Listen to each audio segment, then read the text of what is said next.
राधे राधे। मेरे प्यारे भाइयों बहनों माताओं व बंधुओं, संस्कार की बातें चैनल में आपका स्वागत है। बंधुओं, आज मैं आपको सुनाने जा रही हूँ जितिया का व्रत अर्थात जीवित पुत्रिका व्रत की पूर्ण पूजा विधि और कथा। बंधुओं, जितिया अर्थात जीवित पुत्रिका व्रत आश्विन मास के कृष्ण पक्ष की अष्टमी तिथि को आता है।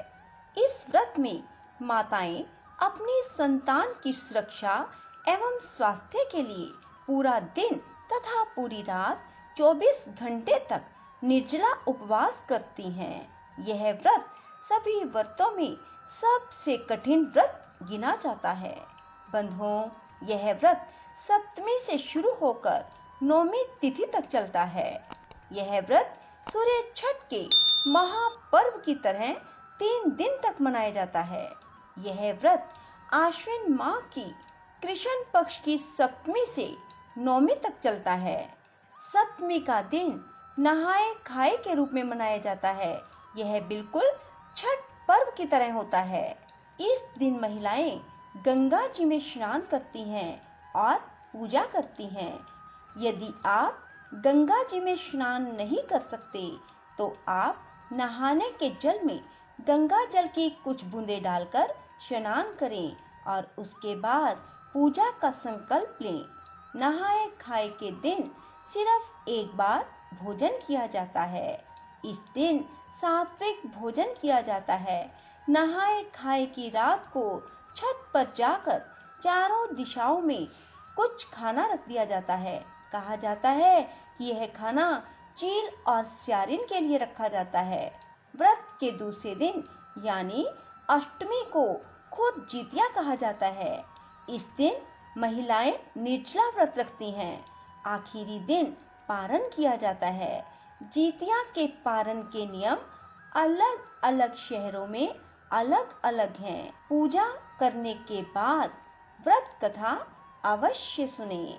जितिया अर्थात जीवित पुत्रिका व्रत की कथा। कृष्ण भगवान की जय हो। बंधुओं, जीवित पुत्रिका व्रत को जितिया व्रत भी कहते हैं। बंधुओं, जीवित पुत्रिका व्रत आश्विन मास के कृष्ण पक्ष की अष्टमी को किया जाता है। इस दिन सूर्य नारायण की पूजा करनी चाहिए। इस व्रत को सुहागिन स्त्रियां अपनी संतान को कष्टों से बचाने और लंबी आयु की मनोकामना के लिए करती हैं। इस व्रत को निर्जला किया जाता है। कुछ जगहों पर इसे जितिया व्रत भी कहा जाता है। उत्तर प्रदेश, बिहार, झारखंड में यह व्रत प्रमुखता से रखा जाता है। बंधुओं, जितिया व्रत संतान की सुख समृद्धि के लिए भी रखा जाता है। बंधुओं, यह पर्व आश्विन मास में कृष्ण पक्ष के 7वें से 9वें चंद्र दिवस तक 3 दिनों तक मनाया जाता है। बंधुओं, जितिया व्रत के पहले दिन महिलाएं सुबह सूर्योदय से पहले जागकर स्नान करके पूजा करती हैं, फिर एक बार भोजन ग्रहण करती हैं। उसके बाद पूरा दिन निर्जल रहती हैं। दूसरे दिन सुबह स्नान के बाद महिलाएं पूजा पाठ करती हैं और फिर पूरा दिन निर्जला व्रत रखती हैं। व्रत के तीसरे दिन महिलाएं पारण करती हैं। सूर्य को अर्घ देने के बाद ही महिलाएं अन्न ग्रहण कर सकती हैं। मुख्य रूप से पर्व के तीसरे दिन झोर, भात, मरवा की रोटी, नोनी का साग खाया जाता है। अष्टमी को प्रदोष काल में महिलाएं जीमूत वाहन की पूजा भी करती हैं। जीमूत वाहन की कुशा से निर्मित प्रतिमा को धूप, दीप, अक्षत, पुष्प, फल आदि अर्पित करके फिर पूजा की जाती है। इसके साथ ही मिट्टी और गाय के गोबर से सियारिन और चील की प्रतिमा बनाई जाती है। प्रतिमा बन जाने के बाद उसके माथे पर लाल सिंदूर का टीका लगाया जाता है। पूजन समाप्त होने के बाद जीवित पुत्रिका व्रत की कथा सुननी चाहिए। इस व्रत को करने से संतान की उम्र लंबी होती है यह माता पिता ही नहीं बल्कि पूरे कुल का नाम रोशन करता है। बंधुओं, जीवित पुत्रिका के व्रत के करने से जिनके पुत्र तो होते हों परंतु जीवित ना रहते हों, जीवित रहने लगते हैं, साथ ही मृत वत्सा दोष दूर हो जाता है। एक समय की बात है जब भगवान कृष्ण द्वारिकापुरी में निवास करते थे। उस समय एक ब्राह्मण भी द्वारिका में रहता था। उसके 7 पुत्र काल के गाल में बचपन में ही जा चुके थे। इस दशा को देखकर वह ब्राह्मण बहुत दुखी था। एक दिन भगवान कृष्ण के पास गया और कहने लगा, भगवान, आपके राज्य में आपकी कृपा से मेरे 7 पुत्र हुए परंतु जीवित कोई न रहा, क्या कारण है? यदि आप अपने राज्य में दुखी देखना नहीं चाहते हो तो कोई उपाय बताइए। तब भगवान बोले, हे ब्राह्मण सुनो, इस बार तुम्हारे जो पुत्र होगा उसकी उम्र 3 वर्ष की है। उसकी उम्र बढ़ाने के लिए तुम भगवान सूर्य नारायण की पूजा होने वाले पुत्र जीवी व्रत को धारण करो, तुम्हारे पुत्र की आयु बढ़ेगी। ब्राह्मण ने वैसा ही किया। जब वह सपरिवार हाथ जोड़ और खड़े होकर इस प्रकार विनती कर ही रहा था, सूर्य देव विनती सुनो, पाऊं दुख अपार, उम्र बढ़ाओ पुत्र की, कहता बारंबार। इतना सुनते ही सूर्य का रथ वहीं रुक गया। ब्राह्मण की विनती से प्रसन्न होकर सूर्य ने अपने गले से एक माला ब्राह्मण पुत्र के गले में डाल दी और आगे चले गए। थोड़ी ही देर में यमराज उस ब्राह्मण के पुत्र के प्राण लेने के लिए आया। यमराज को देखकर ब्राह्मण और ब्राह्मणी कृष्ण जी को झूठा कहने लगे। भगवान कृष्ण अपना अनादर जानकर तुरंत सुदर्शन चक्र लेकर आ गए और बोले, इस माला को यमराज के ऊपर डाल दो।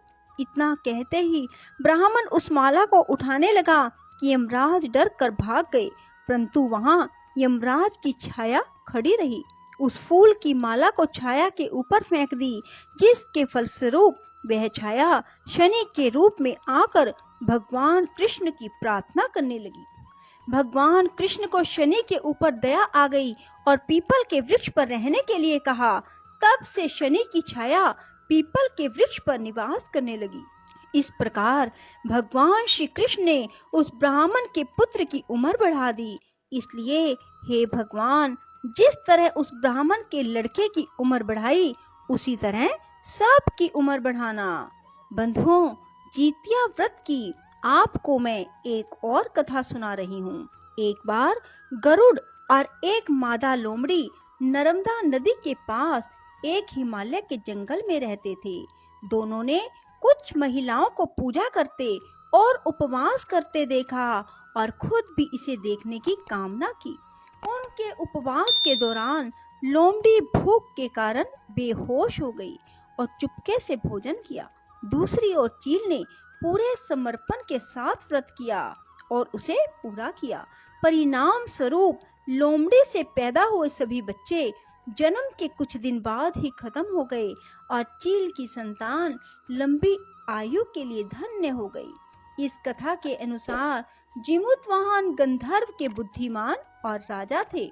जिमुतवाहन शासन से संतुष्ट नहीं थे और परिणाम स्वरूप उन्होंने अपने भाइयों को अपने राज्य की सभी जिम्मेवारियां दी और अपने पिता की सेवा के लिए जंगल चले गए। एक दिन जंगल में भटकते हुए एक बुढ़िया उन्हें विलाप करती हुई मिली। उन्होंने बुढ़िया से रोने का कारण पूछा। इस पर उसने बताया कि वह सांप के परिवार से है, उसका एक ही बेटा है। एक शपथ के रूप में हर दिन एक सांप पक्षीराज गरुड़ को चढ़ाया जाता है। उस दिन उसके बेटे का नंबर था।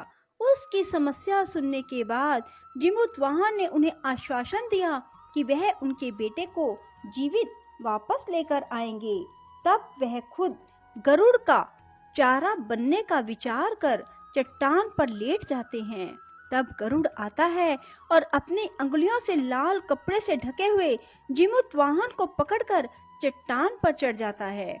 उसे हैरानी होती है कि जिसे उसने पकड़ा है वह कोई प्रतिक्रिया क्यों नहीं दे रहा।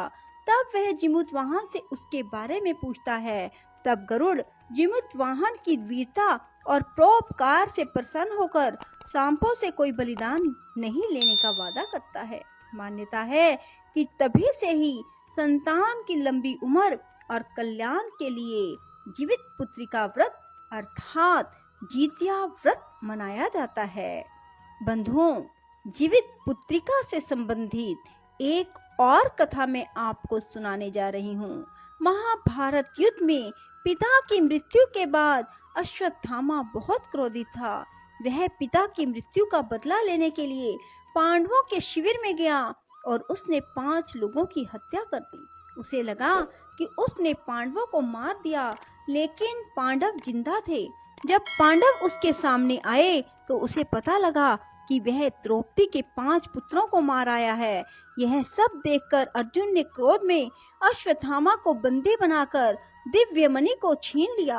अश्वत्थामा ने इस बात का बदला लेने के लिए अभिमन्यु की पत्नी उत्तरा के गर्भ में पल रही संतान को मारने की योजना बनाई।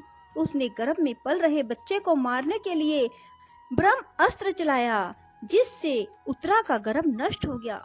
लेकिन उस बच्चे का जन्म लेना बहुत जरूरी था, इसलिए भगवान कृष्ण ने उत्तरा की अजन्मे संतान को गर्भ में ही फिर से जीवित कर दिया। गर्भ से मरकर जीवित होने की वजह से इस तरह उत्तरा के पुत्र का नाम जीवित पुत्रिका पड़ गया और तब से ही संतान की लंबी आयु के लिए जीतिया अर्थात जीवित पुत्रिका व्रत को किया जाता है। राधे राधे, जय श्री कृष्णा। बंधुओं, यदि आपको हमारी वीडियो पसंद आए तो इसे लाइक करें और शेयर भी जरूर करें। धन्यवाद।